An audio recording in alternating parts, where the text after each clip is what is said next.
here we are. Another year. Today is January 3rd, 2025. It just seems like we were just celebrating New Year's. And here it is, January 3rd already. Where does the time go? I apologize that this episode is a tad bit late. I wanted to get it out before the end of 2024. But as it goes, sometimes when there's sad news, I just don't want to do a podcast. We, of course, had the death of former President Jimmy Carter. I didn't know the man. Respect Jimmy Carter. Guy did a lot of great things in his life. This is not 60 Minutes. I'm just a goofy podcaster, so I'm not going to talk about Jimmy Carter if you don't mind. I didn't know the man. He was a president, and he invented the peanut. That's it. That's all I know. So I'm quite sure you can get plenty of talk about Jimmy Carter, but rest in peace, Jimmy Carter.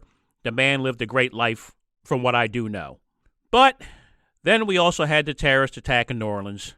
It ain't right. It just ain't right. I know. Once again, I probably don't have any more information than you've already heard, so I'm not going to spend a lot of time on it. I refuse to start this new year with finger pointing or blame game or, oh boy, can you believe he said that? I just don't want to do it. I'm going to stick to what I said I'm going to do. I'm going to give you my 2024 What I Got Wrong show. What I got wrong in 2024. We'll stick with that, okay? Now, I know what you're thinking. Comparison guy.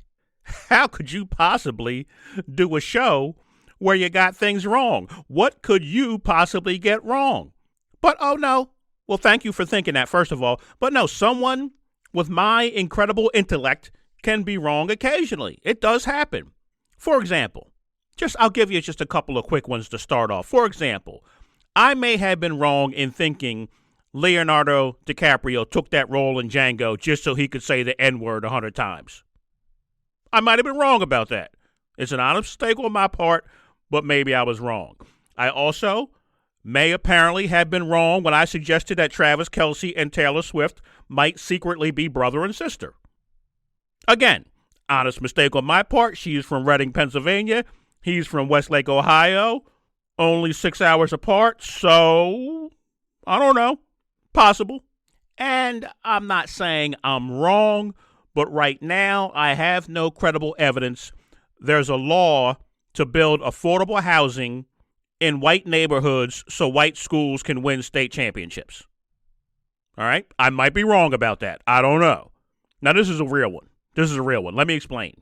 Because I completely screwed this up. I did talk about this during 2024, and I screwed it up a little bit. The Mount Laurel Doctrine is a law specific to New Jersey, not a federal law, as I thought. It requires all New Jersey municipalities to meet a quota for affordable housing. All municipalities, not just rich ones, not just where white people live. So I screwed that up a little bit too. I thought it was just certain higher income neighborhoods were being forced to build affordable housing. But it's all municipalities in the state of New Jersey. So now I heard this story and I took it as, hey, they're trying to force upper class neighborhoods to let poor people move in. But not exactly. Not necessarily the case. Listen to this. The state Supreme Court's Mount Laurel decision on affordable housing has confounded municipalities and complicated urban planning since it was handed down. And there's still widespread dispute over the number of homes each municipality is required to provide. And that's the key with affordable housing. When it's done well, when it's crafted well, when it's built well, when it's seamlessly integrated into the town, it works. We know integration works in this country. We just haven't fully tried it. So what it does, it breaks generation cycles of poverty. What it does, it changes generations. It changes the whole history of a family who at one time had very little opportunity to get a quality education, to live in a safe neighborhood, to get a decent job. And it changes that to move into an area where all those opportunities are afforded to them. We had over 38,000 new units of housing in Jersey City built over the past couple of years. I think only a couple of hundred of those are affordable housing. It makes absolutely no sense. You have all of these luxury high-rise buildings that were done with pilot agreements where the developers are paying no property taxes for the next 30 years with no affordable units. Let me stop it right there right quick. So that's interesting. I figured I'd talk about this because even though I realized now it's specific to New Jersey, affordable housing is obviously a nationwide problem right now. So I have no idea if other states are going to do something similar or are already doing something similar to this, mandating that there are more affordable housings built. But to hear something like that, you have a county in New Jersey, an upper income county in New Jersey, where they've built 38,000 units in the past couple of years and only a couple of hundred have been affordable or something that people that lower income can afford to live in. And they're getting a 30-year property tax abatement on top of that. Yeah, it makes me rethink. It makes me think maybe I was wrong to poo-poo this idea right out of the gate. Let me finish up. I think I got one more clip from this. New Jersey's built just 92,000 affordable units over the last 30 years, a far cry from the Fair Share Center's estimate.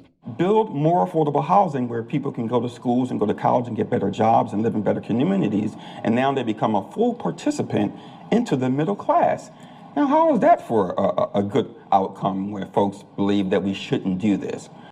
Okay, yes, all right, I get it. There's some positives to doing this. When I talked about it the first time around, like I said, I was wrong on the details. I understand it better now. But I live somewhere where there's protected open space. You can't build anything there. You can't build residential. You can't build commercial. You can't build anything. And I don't like the idea of the Supreme Court of New Jersey mandating that you have to put up affordable housing there. I just don't like it. But I was wrong in how I presented it, and I do understand the argument better. Now, let me tell you, as I said, while I have no evidence, maybe I'm wrong, but we'll see if I suddenly see upper-class white neighborhoods winning state championships. And you know what I'm saying. Don't act like you don't know what I'm saying. The people who are selected, the families who are selected to live in this affordable housing are selected randomly, quote-unquote, randomly. They said in the story, the list is thousands of families long. There's like a lottery to get to move into these nice neighborhoods, into the affordable housing. So if I suddenly see Don Travius Jenkins' family always getting selected randomly to move into the nice neighborhood, and the fact that he's 6 years old and can dunk a basketball already, I'm going to start questioning that. Don't look at me like I'm crazy. You know what I'm saying. Let's move on. Next, what I got wrong in 2024. Let me see here. I talked about a source that we could use to find out if newspapers, podcasts, cable news programs, etc. were biased. The source was Ad Fontes Media, ADFONTES Media. Now, I said it was interesting that from that source, they had rated one of the biggest podcasts on the left, Pod Save America, more biased than Megyn Kelly's podcast. If people remember Megyn Kelly, former Fox News host, pretty right-wing, I thought that was interesting. A listener questioned the source and said, hey, wait just a second here. I don't know if I can trust a source that would rate Megyn Kelly as less biased than Pod Save America. Go listen to Megyn Kelly for 5 minutes and you'll see she's super biased. Well, the listener was right. I did what the listener said. I said, you know what? Let me go listen to Megyn Kelly because, quite frankly, I've never listened to Megyn Kelly's podcast. Oh, I never watched her show. All I really know about her is what you hear about her in other media. So I went and listened to Megyn Kelly's podcast, and I'll be doggone rootin' tootin'. Yeah, she is pretty biased. She is pretty biased. I would say the source might have gotten that one wrong. The source that I gave you, that Ad Fontes Media, they may have gotten it wrong. Now, they're still a good source, in my opinion. While I was wrong to cite a comparison of those two podcasts without having listened to one of the podcasts, while I was wrong to do that, I think the source is still a good source because they're not rating somebody as leans left who is actually hyper partisan right. They're not rating a TV show, a cable news show as balanced and down the middle that you would listen to and go, oh, no, that's extreme left. So they might be a notch or two off, but they're not completely off. So it still gives you the opportunity to go and to look and to search maybe a show or a podcast that you're not familiar with and say, hey, I wonder how this show is rated in terms of its bias. Like Newsweek, for instance. I always consider Newsweek to be right-wing. But the more I see articles from Newsweek, I say, they're pretty fair. And what I like is at the end of each one of their articles now, Newsweek, they asked you to tell them, how did you find this article? Did you find it lean too far left? Did you find it lean too far right? Did you find it was balanced? And so they get feedback from their readers to improve their bias. And so as a result, I think Newsweek has kind of moved more to the center. That you might still find them skewing right more times than not, but they're more to the center. So that's all. So I still think it's a good source, even though I thank the listener for the feedback. They were correct. Megyn Kelly is pretty doggone biased. And it only took 5 minutes to find that out. What else? This is a recent quick one. A couple episodes ago, maybe, I said Joe Biden should have commuted Hunter's sentence, not pardoned him.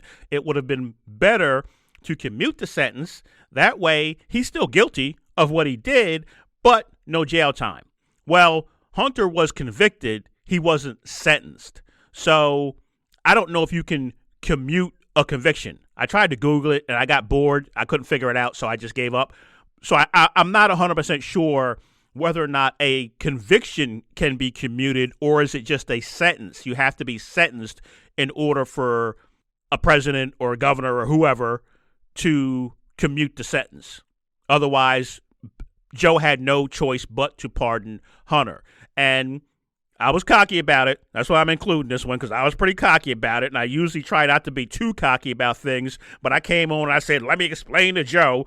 Let me tell Joe what he should have done when it came to Hunter. He's messed everything up because he's given Donald Trump a get out of jail free. I was pretty cocky about it. So I may have been wrong about that. You can't commute a conviction. You can only commute a sentence. All right?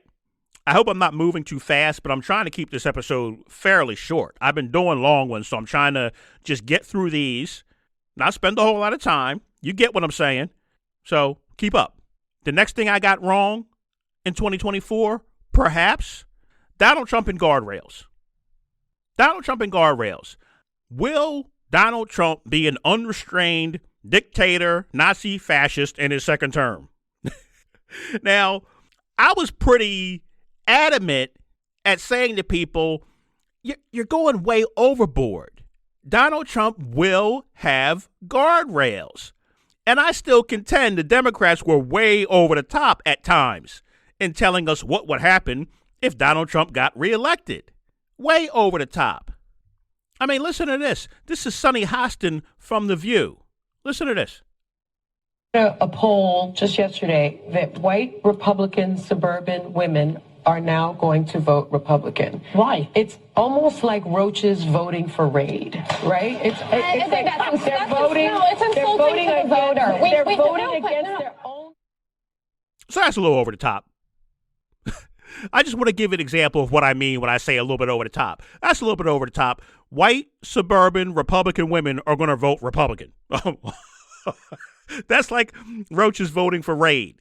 She also, on the show, I couldn't find the clip, but on The View, Sonny Hostin said, if Donald Trump gets elected, we could very well never have another election. Now, she's not the only one that talked like that. We could very well. This could be the last election we'll ever have. The democracy will be dead. I mean, if he wins, we get a dictator. If he loses, we get a bloodbath. So some of it was, as I said, over the top. But the guardrails, I'll say, maybe I'm wrong. Maybe I'm wrong about that. And what makes me say that is because we saw a lot of what we would call the good guys now, General John Kelly or Mark Milley, or dozens of other people who were around Trump the first time around or in the Trump administration the first time around, coming out and telling us what was going on behind closed doors then. Those are the good guys as we see them. And so if they weren't telling us then, if they weren't telling us back then what was going on, what should lead me to believe that the people Donald Trump is going to have in his administration this time around will tell us what's going on behind closed doors? And so I realized you really can't have oversight, in other words, guardrails, if nobody even knows what the heck is going on. And so I'm willing to concede that saying and being so certain that don't worry, there will be guardrails on Trump. He does have to follow the Constitution to some degree. He does have to follow the law to some degree. Maybe not. With Pam Bondi, is she going to come out and speak out about what she sees? Is Pete Hegseth going to come out and speak out if he's the Secretary of Defense? Is even Marco Rubio going to come and speak out?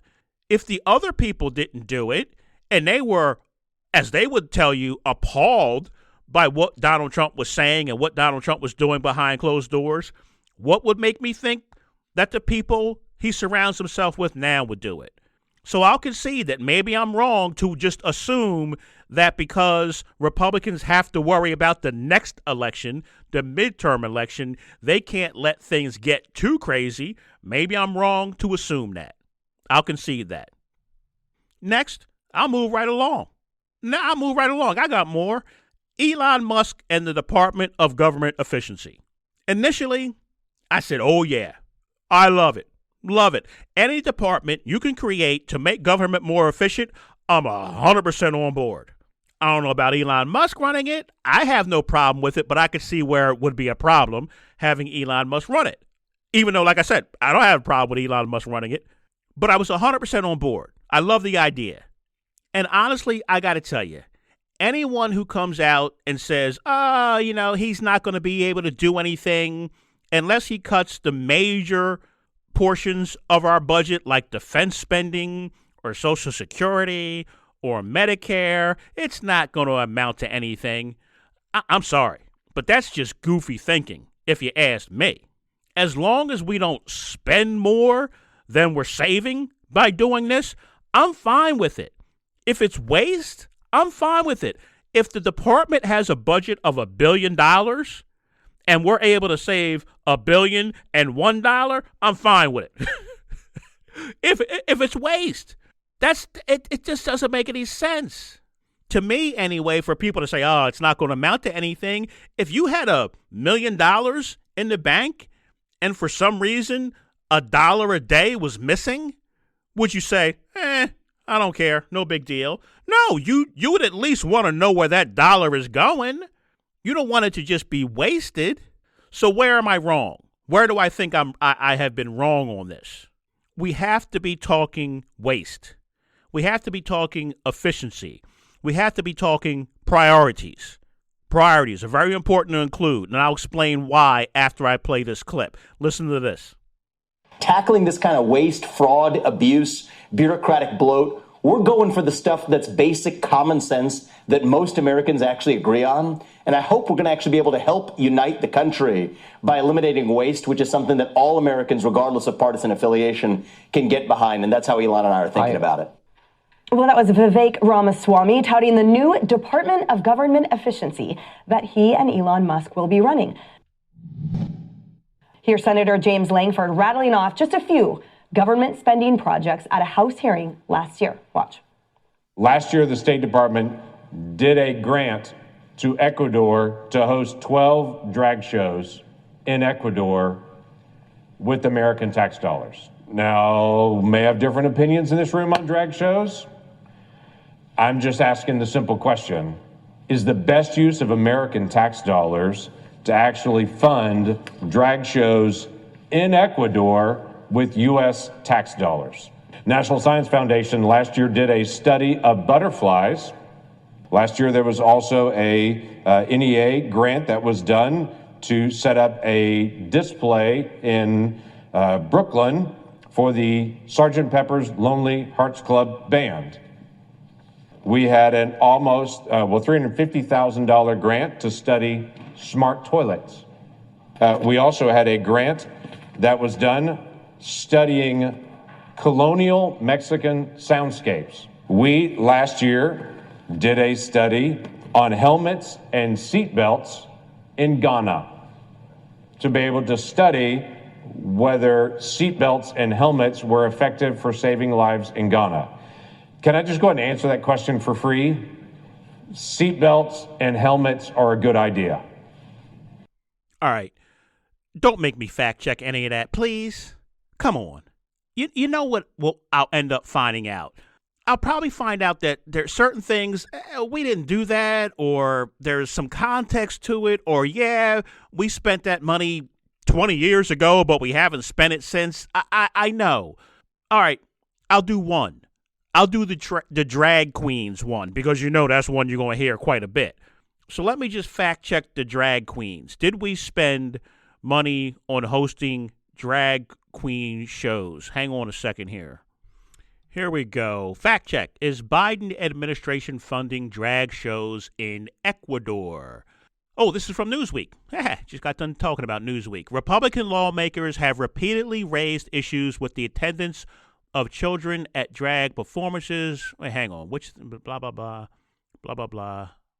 A Fox News digital article published on Wednesday reported that the U.S. Department of State is funding drag theater performances in Ecuador to promote diversity and inclusion in the region by awarding a $20,000 grant to a nonprofit supported by the U.S. Embassy in Ecuador. According to the State Department's grant list, a grant in amount reported by Fox was awarded to the Centro Ecuatoriano Notre Americano on September 23rd as part of a public diplomacy program. The grant listing on a usaspending.gov website says that the funds, which began September 30th and will run to August 31st, 2023, will allow the recipient to host 3 workshops, 12 drag theater performances, and produce a 2-minute documentary.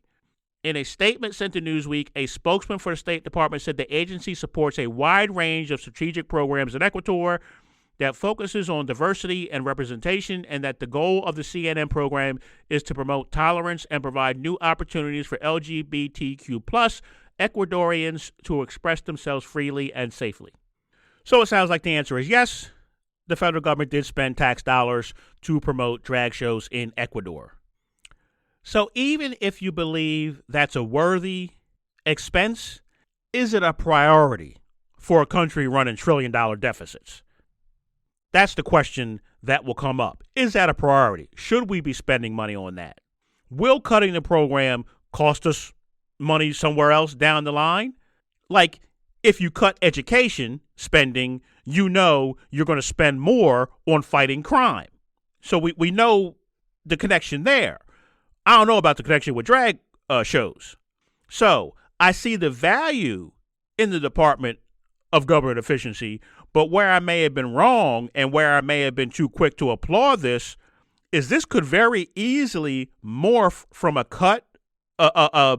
mission to cut waste, fraud, and abuse to a mission to cut social spending conservatives don't like. I was watching Fox and Friends on December 17th, if you want to look up the segment, and they gave examples of what they considered wasteful spending that could be cut. They included girl-centered climate change in Brazil, as they described it. It included cutting DEI scholarships in Burma. It included cutting funding for racializing public health, whatever the heck that is. I guess it's spending money to make access to health care less discriminating. I don't know. But when they put all these ideas up on the screen, at the bottom, it had the source, and every single time, it was the Heritage Foundation, a conservative think tank.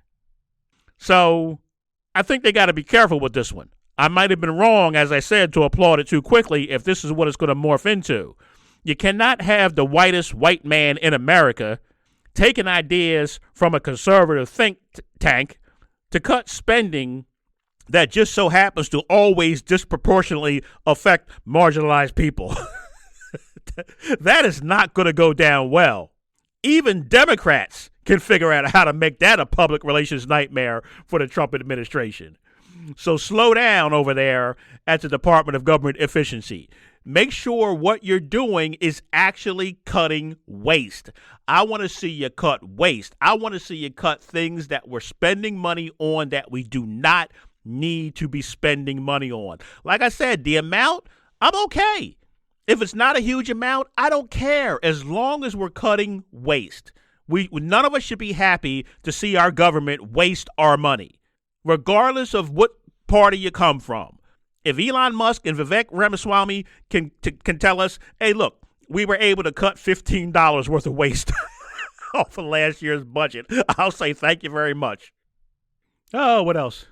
What else? I think I got a couple more. Let me hurry up. Let me stop fooling around. Let me hurry up. I'm going to do this one. I'm going to do it, even though I did not make a big deal of this, and I do not feel like I drew any conclusions, but I will say I was wrong because I did lecture Democrats for not knowing about the FBI informant. There was an FBI informant, what was his name? Alexander Smirnov. FBI informant that claimed to have evidence that Ukrainian energy company Burisma paid President Joe Biden and Hunter Biden $5 million each. And I came on here because I kept hearing about it in conservative media. I listen to all media. And conservative media was, what about this FBI informant? And this is ironclad. And this guy's 100% reliable. And they got an FBI informant. And it was forming the basis of the impeachment inquiry into Biden by the Republicans. They got this FBI informant. This FBI informant is telling them that the Bidens took $5 million each. And then it all turned out to be a lie. It turned out the FBI informant was a liar. He pled guilty to lying. He made up the whole story. And so I'll take the heat. I'll say I was wrong, even though, as I said, it wasn't like I swore up and down the guy was truthful. I just felt like it was a mistake to not be talking about it in other media, in liberal media. They weren't even talking about the guy. The accusations were going unanswered by Joe Biden. I thought that was wrong. I thought it was wrong for people to be running around talking about there's no evidence that Joe Biden did anything wrong. I said, well, you got an FBI informant over here saying he did do something wrong. So as it turned out, as I said, it was a lie. It was a made-up story. The guy didn't have anything. He pled guilty to it, to lying to the FBI. So I'll take the heat for it. I'll take the heat for talking about it here on the podcast. But, I mean, should I have to? I mean, I'm just telling you what was in the news, what was being talked about, at least in conservative news. Now, the conservative shows that I listened to that told me this guy was ironclad, 100% reliable, confidential informant, they've never talked about it again. They just never bring it up again. The guy is an admitted liar. The story was made up. I don't know that the Republicans who were looking to impeach Biden over it talk about it anymore. The media, the conservative media, they certainly don't talk about it anymore. So I'm not going to do that. I'm not going to not bring it up. I'll bring it up and I'll say, okay, the story turned out to be fake. So I was wrong, I guess, in some kind of way for talking about it. Whatever. Ooh, okay, next. Let me give some quick ones. Earlier in the year, might even been last year at this point, might have been 2023, I don't remember. But at some point I said I'd vote for Dean Phillips. I would vote for Dean Phillips for president on a Democratic ticket. For people who don't even remember or know who Dean Phillips was, he was running for president as a Democrat. He's a representative, U.S. representative from Minnesota, and a moderate. And he wanted to challenge Joe Biden in the 2024 election. And I said, let the guy challenge Joe Biden in the 2024 election. I like this guy. Now, where was I wrong? I was wrong to jump on the guy's bandwagon so quickly. I saw him do a couple of interviews, and I liked his moderate tone. I really did. I really liked what he was saying.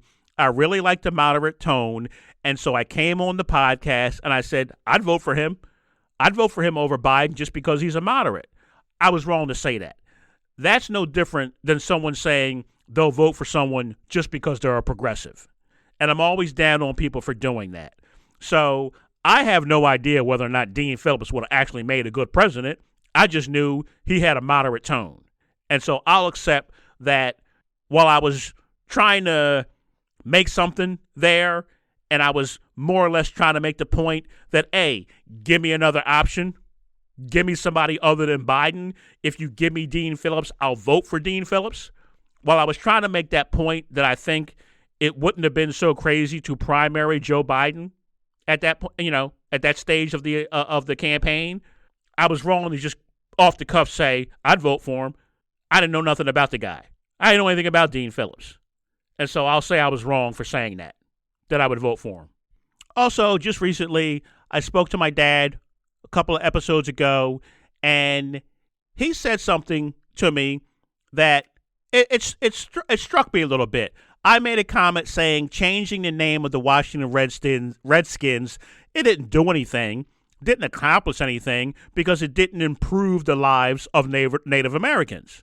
Just because the Washington Redskins aren't the Washington Redskins anymore, no one's lives got better because of that, so it wasn't a big deal. And my dad said to me, hey, just because it's not a big deal to me or I don't care very much about it doesn't mean it wasn't a very big deal to others. So I'll say I was wrong to not recognize that and say, hey, it's not a big deal. It made me think that there are some people in this country that are just absolutely inconsolable over this Trump victory. just absolutely losing their minds and inconsolable. And I'm kind of like, hey, it is what it is. Trump won. He won the election. Deal with it. And so maybe I'm wrong to think that way. Maybe I'm wrong to look at the people who are talking about stocking up on medicine and groceries and worrying about how am I going to explain this to my kids, or they're disconnecting from social media, or they're talking about they're going to leave the country. Where are you going to go? Where are you going to go if you leave this country? Anywhere else in the world you go, they hate Americans. So you might as well just stay here and we can hate each other. I mean, where are you going to go? So I may have been too hard on the people because this Trump victory, maybe because it didn't surprise me, it hasn't affected me the way I've seen it affect other people. And I've been very judgmental of people who have taken this thing, like, as I said, I feel like way, way too hard. But hey, I guess if I needed medicine, if I needed heart medicine to stay alive, I guess I would be freaking out, worried about what's going to happen with the Trump administration, with RFK, with Obamacare. Yeah, I guess if I had young children, if I had a daughter, I guess maybe I would be freaking out about what the future holds and how to explain to them what's going on. I don't know. So, okay, I'll accept that maybe I was wrong to be so dismissive. If something didn't seem like it was a big deal to me, it shouldn't seem like it's that big a deal to other people. I'll admit I was wrong in looking at certain things that way. Okay, where are we at on time? Not too bad. Not too bad, but I want to leave some extra time for this. I think I gave you some decent ones. this time around. You know, as I always say, I think it's important. If you're going to tell people what you're right about all the time, as I just did an episode, this is what I got right, you got to tell people what you got wrong. You got to. I wish media did that more in a real way. So I'll always try and do it here. I'm always going to do a couple shows a year. Hey, looking back, this is what I got wrong. You just have to. My next episode, let me give you a little teaser. My next episode, which will be the real episode to start off 2025. This was supposed to be last year's episode, final episode. For 2025, I will be doing the 2025 blueprint for Democrats. That's what I'll be doing. The 2025 blueprint for Democrats, to explain to Democrats how to fix this mess that they've made. Now, is this a power you wish to possess? Well, then you should listen to the next episode, because I'm going to lay it out. It ain't going to be this is what you did wrong. It ain't going to be a whole lot of telling you what the problem is. It's going to be wall-to-wall, jam-packed with ideas, suggestions, and solutions for the Democratic Party going forward. Ideas, suggestions, and solutions for the Democratic Party. To do what? To do what? To win elections? Absolutely not. You must be crazy. You must be crazy. The Democrats aren't ready for that. They aren't ready for that. They're not ready to start talking about winning elections. If you listen to anybody start talking about winning elections, you stop listening to them. They're not even at that point yet. No, this is ideas, suggestions, solutions for the Democratic Party to pull their heads out of their butts. That's what this is for. This is to figure out how you spend $1 billion to make Donald Trump more popular. That's what this is about. This is about figuring out how you took Joe Biden from a 50% approval rating down to a 35% approval rating and took Donald Trump from a 35% approval rating up to a 50% approval rating. That's what this is about. You got to figure that out first before you can even think about trying to win an election. So that's what my next episode will be about, the 2025 blueprint for the Democratic Party. But I will finish this one not with something that I got wrong, but something that I would be wrong not to do. I'd be wrong not to do. It's the end of the year, the start of a new year. We always look back. We always do a little retrospective. We always remember this and remember that and the people we lost and the celebrities. Oh, the celebrities we lost in 2024. That's great. But come on. We have to remember there are always plenty of unrecognized heroes in this country. Always. It'd be a real shame not to remind everyone and to let them know how you feel and that you're thinking about them. You don't have to wait for a special occasion. You don't have to wait for a news story. You don't have to wait for a holiday to tell the military how much you appreciate them, to remember the ones that we've lost. You don't have to wait for anybody to tell you it's time to do that. You should just do it. And so I've told you about it before. I'll tell you again. You can go to www.vfw.org. www.vfw.org. Veterans of Foreign Wars. Enter your zip code and you can find a VFW post anywhere near you, within 10 miles, within 20 miles. They got 1 million of them. You'll be shocked how close a VFW post is may be to you, and you can make a donation. You can make a donation. Right there on the website, you can make a donation. VFW.org. The other one I've told you about, www.odmp.org. www.odmp.org. That's the Officer Down Memorial page. You can also go there, right at the top of the website. There's a button you can click and you can make a donation for fallen police officers. And actually, I should say the Officer Down Memorial page, it's for all fallen law enforcement officers. Let's go to it now. Okay, you go to it, and I mean, it's got a ton of information, but I just wanted to take a look. 144 line of duty deaths last year. So the Officer Down Memorial page will tell you how many fallen officers, law enforcement officers you have by year. You can search it by year. It's got the recently fallen canines. They keep track of that, which, hey, I like that. You got K9 Bummy in South Carolina, end of watch December 23rd. You got K9 Titan, end of watch November 13th. So that's good that they do that. But, I mean, it's tough, but it's important. It's important to know about. I'll click on one that's here.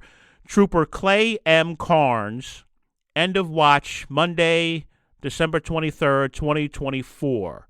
And you can click on Trooper Carnes, his picture there. Let's see. At 9:42 p.m., Trooper Carnes was removing debris from the southbound highway north of Blodgett Road when a driver did not stop and struck him. He was transported to St. Joseph Hospital, where he died from his injuries an hour later. Trooper Carnes had served with the Illinois State Police for 11 years. He is survived by his wife, 2 children, and parents, age 35 years old.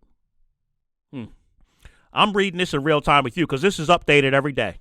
It's updated every day. You can go, let me see here. Okay, here it is. You can search fallen officers in just about any way. You can search by state, but you can search total line of duty deaths. As I said, 144. You had 20 by automobile crash. You had 49 by gunfire, 12 heart attack, 12 struck by vehicle, 12 vehicular assault. I mean, we got to know this stuff. It lists Deputy Sheriff Justin Smith, gunfire. Deputy Sheriff Eric Anthony Minix, struck by vehicle in Georgia. Deputy Sheriff Jeremy Malone in Mississippi, gunfire. Sergeant William Burkle in New York, 9/11 related illness. You got 14 law enforcement officer deaths from 9/11 related illnesses. They're still tracking that. All these years later, there are still first responders who are dying from 9/11, from being at the site, at the World Trade Center site in New York. Trooper Joel Pop struck by a vehicle in Michigan State Police. Michael Zinni Kurazini, Elizabeth, New Jersey, 9/11 related illness. Trooper Jimmy Senaskar, Georgia, automobile crash. Zachary Fink, automobile crash in Florida. Sorry, I'm not trying to bum you out, not trying to bring you down at the end of the show. I'm just trying to say, hey, if you're looking for something to share on social media, instead of some goofy end of the year, recap, how about sharing the Officer Down Memorial page or telling people about the VFW Find a Post website? And you'll see all over the country, black, white, male, female, it tells you. Total deaths by gender for law enforcement, 137 male, 7 female. Average age, 41 years old. That's the average age of deaths for law enforcement officers in 2024. 41. I don't know. Sometimes maybe the best way to forget about how screwed up the country is to remind ourselves of the heroes who make this the best country on earth. That's the show. Thanks for listening. I sure do appreciate it. May you have auspicious and causes of success. May you have the confidence to always do your best. May you take no effort in your being generous, sharing what you can, nothing more, nothing less. May you know the meaning of the word happiness. May you always lead from the beating in your chest. May you be treated like an esteemed guest. May you get to rest, may you catch your breath. Or may the best of your todays be the worst of your tomorrows. Whoa. Or may the road less paved be the road that you follow. Whoa. Well, here's to the hearts that you gon' break. Here's to the lives that you gon' change. Here's to the infinite possible ways to love you. I want you to have it. Here's to the good times we gonna have. You don't need money, you got a free pass.